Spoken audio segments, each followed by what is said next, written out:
What's up? I'm back with another one. This is mom finds out her teen daughter is a psycho killer. Damn, let's just get up into it. Miramar Police Department. How Yeah, you doing, ma'am?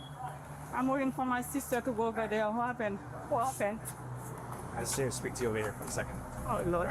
Right now, there's an investigation, and I guess it's your daughter. Yeah, that's my Your daughter. daughter, her name came up, so we have to keep everybody out of the apartment. Police arrived at the home of 17-year-old Christy Parisienne, where her mother was informed that Christy had become involved in a strange and violent incident. About an hour earlier, officers had discovered the body of an 18-year-old boy named Dwight Grant near a nearby Oh, apartment complex, God. brutally stabbed to death. Oh my god. Can you guys go back inside for me? Can you go back inside, please? Don't. Just do as I ask, please. Officers have been taken into custody in the murder of 18-year-old Dwight DJ Grant. After a body was found there, local 10's Andrew Perez is live. For this 18-year-old from Miramar High School, and instead, officers found a body. As new clues surfaced and the investigation continued, police uncovered a hidden conflict between Dwight and 3 of his classmates from Miramar High School. Now Damn. officers needed to track all 3 of them down as quickly as possible to figure out what had really happened, what each of their roles was, and more importantly, why. But what detectives were about to learn about how this murder happened, why it happened, and just how complicated it truly was, turned out to be far more shocking than anyone expected. You can't get away Shit. with nothing. There's cameras everywhere. Bro, that's like a parent's worst nightmare is their kids being a fucking killer, a fucking rapist. Like, that's a parent's worst fucking nightmare. Everything started on a Sunday evening. On October 17th in Broward County, Florida, a nurse named Malene Emile noticed something was very wrong. Her 18-year-old son, Dwight Grant, who most of his friends called DJ, hadn't come home that day. DJ wasn't the kind of kid who disappeared without saying anything. He was responsible, focused on school, and always kept his family informed. His sudden silence was completely out of character. This was the beginning of a terrifying mystery for his family. No matter how hard they tried, no one could get in touch with DJ. He wasn't answering calls, he wasn't with any of his friends, and no one had seen him. By Monday morning, the worry exploded. DJ didn't show up to any of his classes, something that never happened. His teachers noticed immediately, his friends noticed, and his family knew something was seriously wrong. His family and friends checked every place he might have gone, called every person he might have been with, drove through neighborhoods, handed out flyers. Nothing. Police even went to the high school hoping someone there. At first, my mind, I was thinking maybe it's a boyfriend and girlfriend situation and she stabbed him because of some shit like that, but there's other people involved. So, let's might know where see. he'd gone. Officers spoke to students one by one. At this point, even the smallest detail could be the clue they needed. Anxiety and depression, so like he would. He has anxiety? No, I have Okay, anxiety. so he would check on you. Do you know the girl that he's talking to or trying to talk to? No, No, does he have a girlfriend? not to my knowledge, no. No? Okay. All right. So you haven't seen him? What's up, man? No, everything good? Okay. Okay, so you haven't spoken to him since. Is this his behavior? Like, No, does he not at do it? all. He's a He good doesn't kid? disappear. He's a good kid. He doesn't drink. He doesn't smoke. He goes out. He has a plan. He goes out with his friends. He calls literally all of us all the time to let us know, like, what's up, how you are. Okay. All right. To everyone who knew him, DJ was quiet, calm, and spent most of his free time gaming. He wasn't the type to get into fights, he didn't cause trouble, and he had zero history of reckless behavior. Nothing in his past suggested he'd ever disappear or end up involved in something dangerous. The search for DJ continued through Tuesday of that same week. Then, around 2 p.m., while officers were canvassing the area near Sherman Circle North, a quiet neighborhood in Miramar before all this, they made the worst discovery imaginable. Hidden in the bushes beside an apartment building, police found the body of a young man.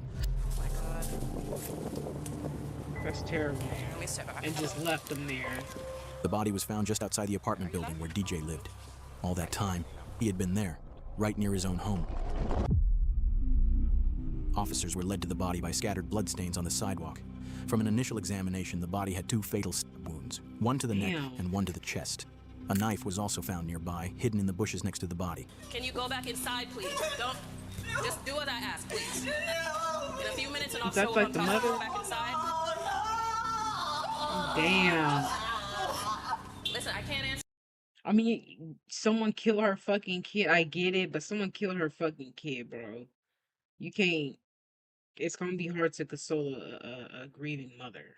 Anything right now. I just need you to go inside the apartment and stay there till I can get somebody to come and speak to you, please.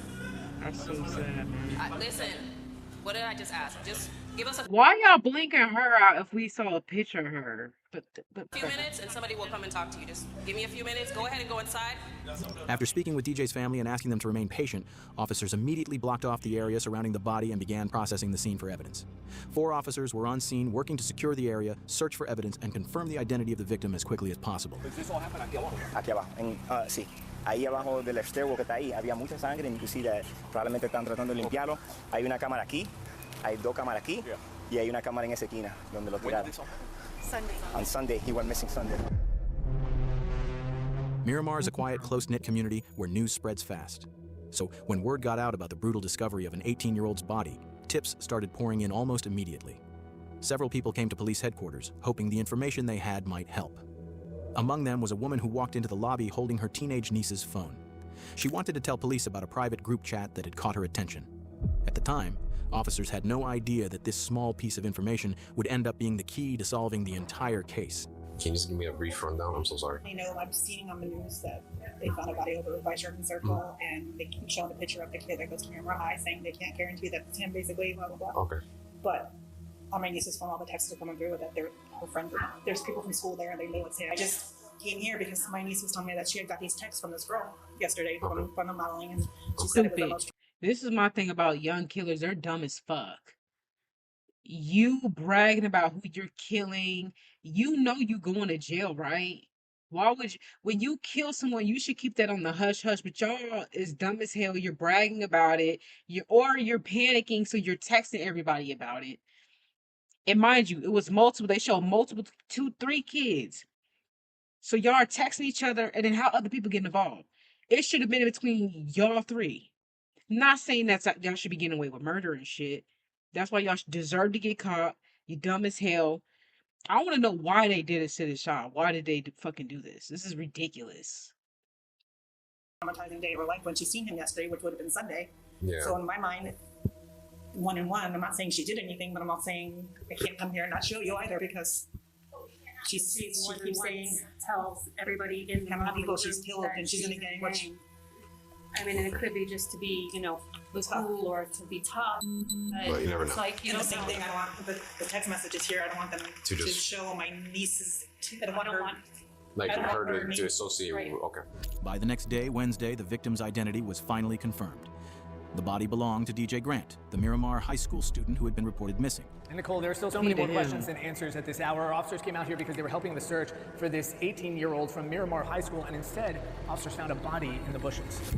Now, police had to start putting the broken pieces of the puzzle together.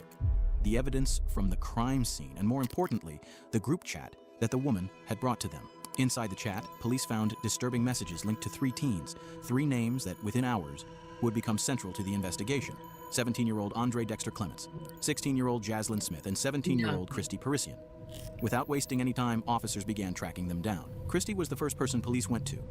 Miramar Police Department. How you doing, ma'am? So, right now there's an investigation, and I guess it's your daughter? Yeah, that's right. What we're gonna have to do is we're gonna have to keep you out of the house for now. Me? Yes. Nothing that has to do with you personally, but we have to keep everybody out of the apartment. So if there's anybody else in there that's in there, No, the sister, she's at work right now. but nobody else is inside. No, only You wanna three of get us. you got shoes on? Okay. So we have detectives that are going to get a search warrant. Okay.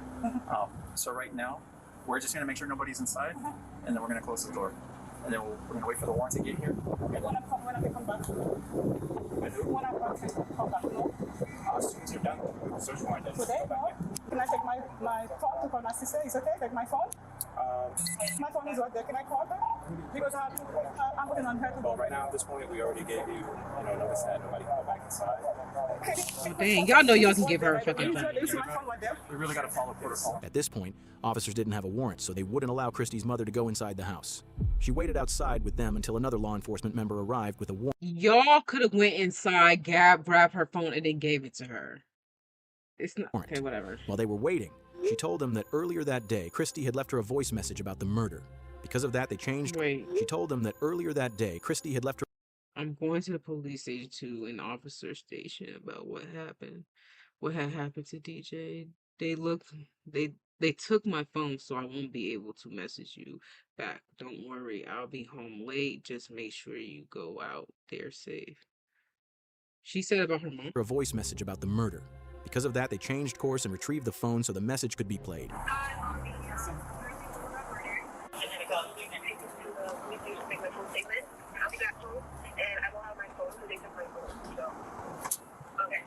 By now, the police had already spoken with Christy at the station. Her mother wasn't able to provide any additional information.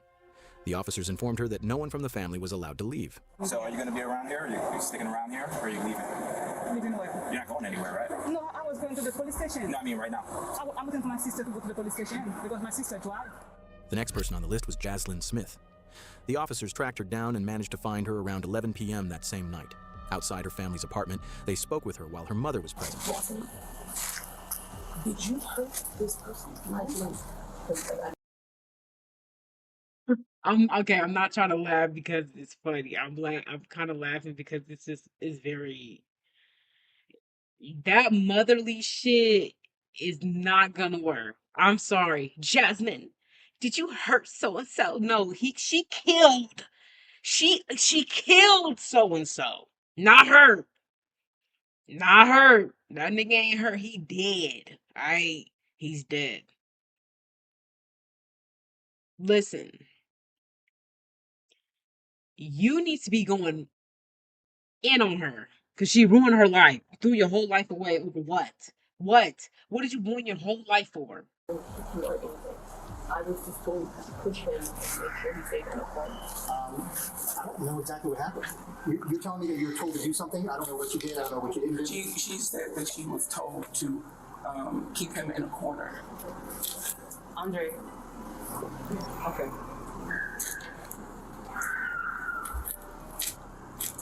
Andre told me that somebody had pissed him off, that somebody was messing with somebody else's girl or something. See, okay.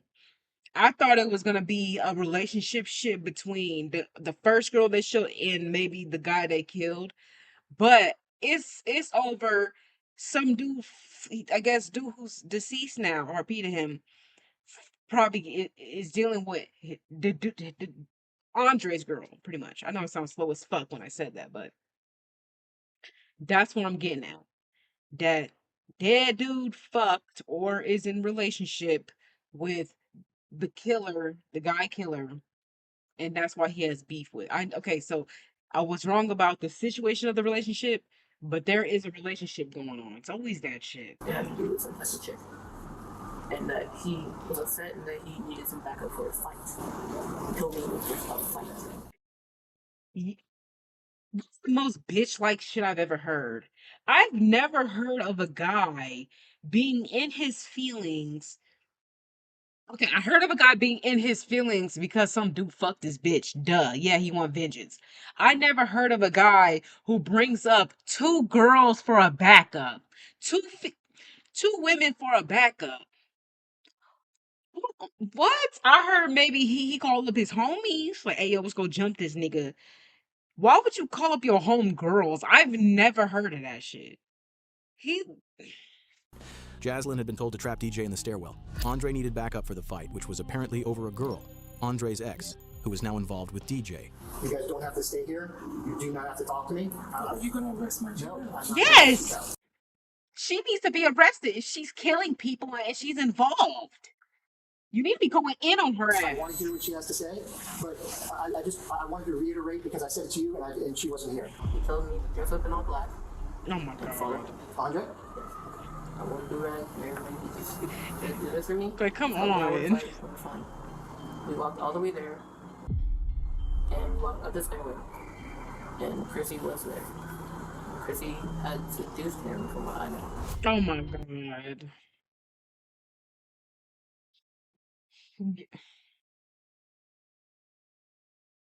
So this is what I'm hearing. She's here to make it, trying to get some dick. Make it seem like she wants some dick. She don't. Other glasses, the girl who's speaking, she's here to corner and trap him. But as she's seducing him, it's gonna turn around. They're both gonna trap him, and he's gonna get off on them. Maybe they didn't know he was gonna stab him. Maybe they thought he was gonna fight him, but he ended up stabbing him. He's probably the one who did all the stabbing. I was trying to just pretend and forget that it didn't happen. I already knew that something like this was going to happen. I already knew the cops were going to show up sooner or later. And I already started preparing myself for the worst, Mom. What do you mean by preparing yourself for the worst? If they send me away, Mom. According to her, the mastermind behind the whole murder was Andre. He even picked out the colors of the clothes, and the plan was just a fight. Jaslyn clearly tried to downplay her own role and choices. Thank you, because like this don't make sense. This is not a regular fight at all. This is not a y'all knew a knife was gonna be involved.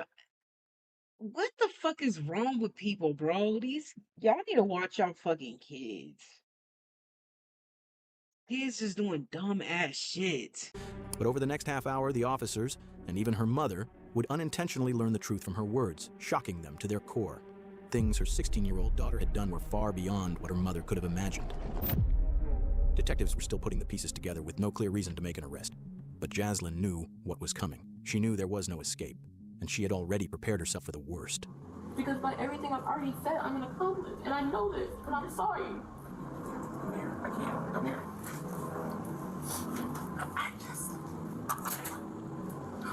The female officer at the scene can be seen briefly laughing when Smith lets out a sigh. What? But there's nothing funny about what's happening. A teenager has been killed, and Jaslyn has just admitted her role in what happened. She's now given police a motive. Andre had found himself in the middle of a high school love triangle between DJ and his ex-girlfriend. That's when the dark thoughts started, and the plan began to take shape. A plan that would need help. If the girl don't want you, let her ass go. You planning murders and killings is not it, dude. Before Sunday, before any of this began, Andre had reached out to her. He told her about the planned fight and the help he needed. Now sitting in a police car beside her mother, the officer asks Jaslyn to walk them through everything, step by step, starting from that moment. So I'd like for you to kind of tell me, step by step, on how everything occurred, you know? Before Sunday, before he came over. Who's he? Andre. Andre's from school also? Yes. Before he ever came over, he told me on Friday, I believe it was Friday, that he had a situation that he needed to deal with, and he was wondering if I could help him out with a fight. Me knowing that I used to fight in elementary and used to be a bad kid-ish outside of school, I agreed because he's a good friend of mine, like it's just a fight. He had said he was going to be coming over at around 6. He came over at least 6:45, close to 7 o'clock. Okay. And he had proceeded to tell me the whole scenario of, we're going to get dressed in all black. You're going to wear clothes that you don't care about. This whole plan is childish as fuck to me. And this is why y'all got it instantly. It's not funny. It's like R.I.P. to the kid, but I'm just thinking about my high school, and I just think about a few kids who could end up in this predicament, okay? I'm just like, the plan is dumb as fuck. It's very kid-like. It is, yes. Y'all is in school. Dumb. You're going to wear gloves, you're going to wear do-rag. I know the whole layout of the building. Andre already knew that Jaslyn had a reputation for fighting when she was younger. That was exactly why he chose her. Oh he even picked out It's what elementary. Jaslyn should wear, telling Elementary. You want to fight in you're a child, a little ass baby in elementary. You're not a good fucking fighter. It's 2 toddlers. What the fuck is that? And kids, let's be real, they get hit, they get one little scratch, they get a paper cut and they're crying. But your crew hurt. Well, I mean, it clearly fucking worked because RIP to him. her to wear gloves and protect her hair. Jaslyn's account helps clarify the days leading up to the murder, but one thing stands out. She repeatedly tries to downplay her role, presenting herself as someone who was merely influenced rather than involved. A claim that within minutes would be completely undermined by a small slip she made. We had gotten dressed, we had prepared. My mom had gone home. We had told her that we were going to go on a walk. He was explaining to me that the person that me and him were going to fight with, the person we were going to seduce, had messed with a girl that he knew and had, essentially from what I know. Oh, wow. And on the way there, he's telling me exactly where we're going to walk, exactly how we're going to walk, exactly what we're going to do, and we're going to wait for a signal. And I was like, okay, it's just a fight. But immediately when we got in there, we had walked over to where the staircase stairwell was, while he was telling me to move this way to avoid a camera and to avoid things. So we had walked up the stairs while Chrissy stayed downstairs and made a call. Me and him were upstairs. He's just talking to me. We're relaxed and we're chill. And then he got a signal for Chrissy to walk downstairs, and he had a weapon with him. He told me to hold the weapon. Y'all are dumb as fuck. Okay, I'm gonna tell you why. The mom, not her. Well, she is dumb as fuck for doing the fucking killing. The mom is dumb as hell because you got your daughter telling the fucking full story without a lawyer in sight. She needs a lawyer. If she wants to claim that she's an accomplice, she needs a lawyer. And the fact that she's willing to spill it all, she could have got a deal. There's no deal here. They finna, oh my God. She finna get a sentence. We had gloves on at the time still. Hold up. This is where she fucked up. This is where she fucked up. Why the fuck do you have gloves on if you're supposed to fight? I've never, and hey, any fights I've ever been in, I've never put gloves on. I've never put gloves on. The only time gloves is appropriate for a fucking fight is if it's snowing outside. Is if you were already outside and you got the fucking winter shit on, you have the gloves, and then you get into a physical altercation. That's the only time. Why the fuck would you wear gloves? I'm pretty sure you mean gloves, like medical gloves. Why would you need medical gloves for a fight? Unless she's trying to say it's boxing gloves. That's where she fucked up. Chrissy walked downstairs, and he had a weapon with him. He told me to hold the weapon. We had gloves on at the time still. I didn't even pick up he had the weapon. Wait, I need to go back. I'm not paying attention. Me and him were upstairs. He's just talking to me. We're relaxed and we're chill. And then he got a signal for Chrissy to walk downstairs, and he had a weapon. He had a weapon. He told me to hold the weapon. He told you to hold the weapon. We had gloves on. We had walked downstairs. You didn't question that? If this is supposed to be a fight, why do we have knives and gloves out? This is what I'm saying. Kids are dumb as hell. No fucking brain cells, just doing shit. Just doing shit, thinking you know shit. Nigga, you don't know shit. And her mama don't know shit either because you got her spilling all this shit with no lawyer in sight. You misled your daughter. You misled your fucking daughter, bro. You misled her. I'm sorry. This is dumb as hell. She's not innocent. She knew from the jump what was going on, but she's trying to save her ass right now because her lies is not adding up. She's contradicting herself. She's pulling out little gems. Mm-mm. Mm-mm. Mm-mm. Mm-mm. He had approached the boy, and Chrissy had moved back and walked down the stairs. Did you know this boy? No. The boy tried to make a run with it, run for it, after Andre approached him and was like, "Yeah, we have a problem." He has his standing behind. Chrissy looked at me, and he made a run for it, and I'm like, "Okay, but it's just for intimidation. I'll put this down." I ran and I helped Andre to tackle him and put him on the ground. Jaslyn uses the word weapon. Even though she's detailed and specific in almost every other part of her story, she keeps this part vague. We already know DJ was found with 2 stab wounds, so whatever the weapon was, it clearly wasn't a gun. What that weapon actually was, and why Jaslyn avoided naming it, becomes clear later in the interview. And it's something that will shock you.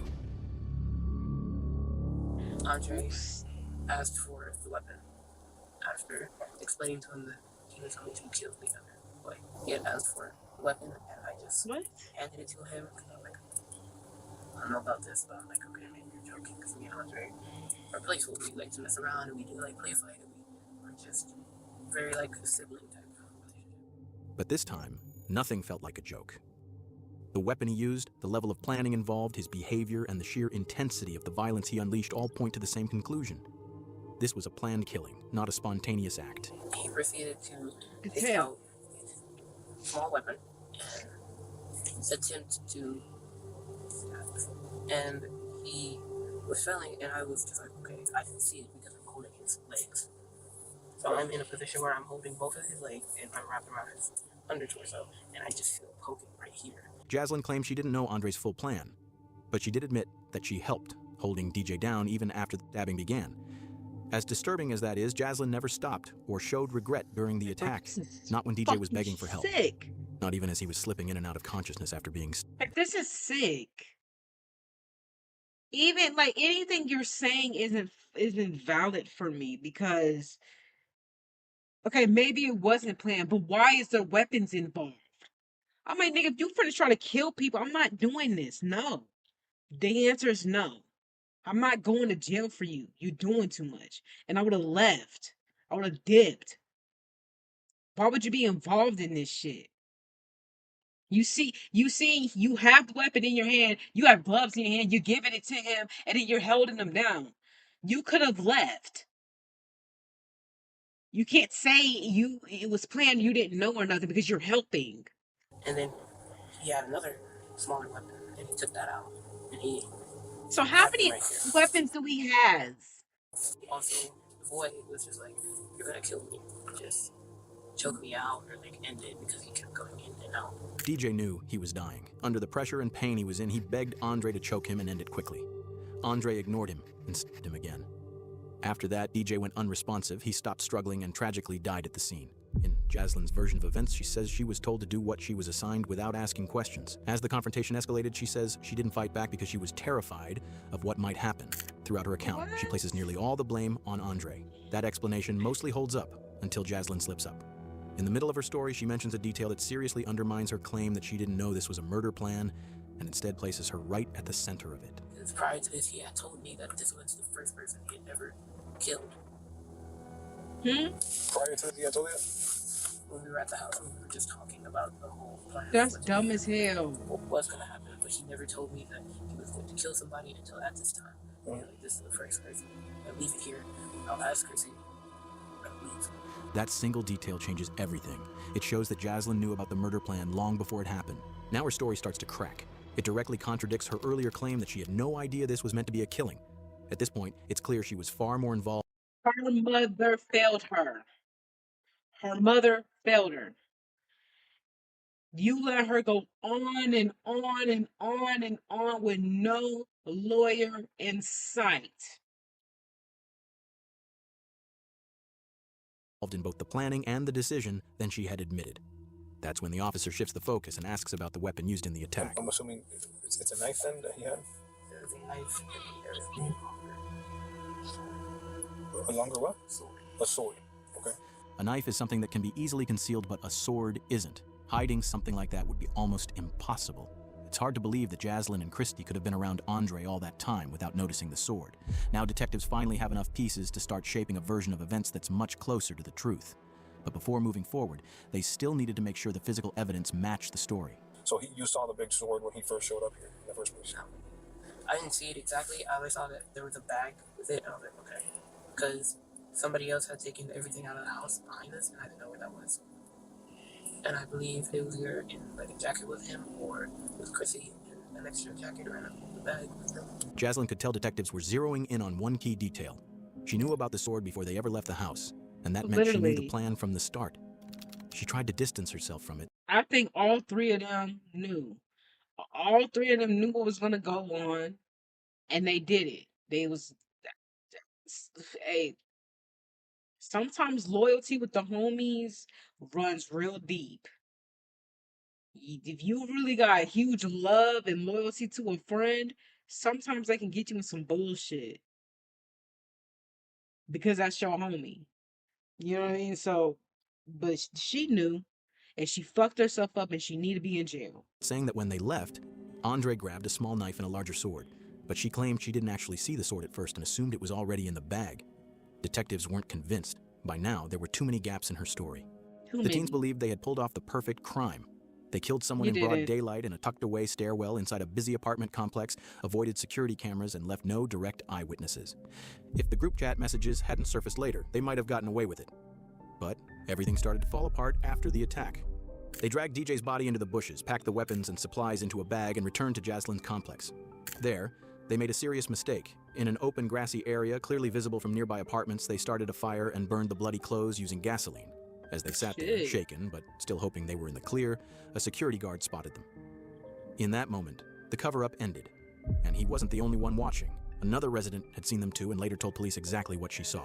The two girls, they were just standing there, but they weren't moving much. The chubby girl, she was just like moving back and forth, like standing in the same spot but moving a little bit. And then Not the y'all guy having a witness. was moving around the fire, just throwing more gasoline. I didn't see their face, but I saw their body shape.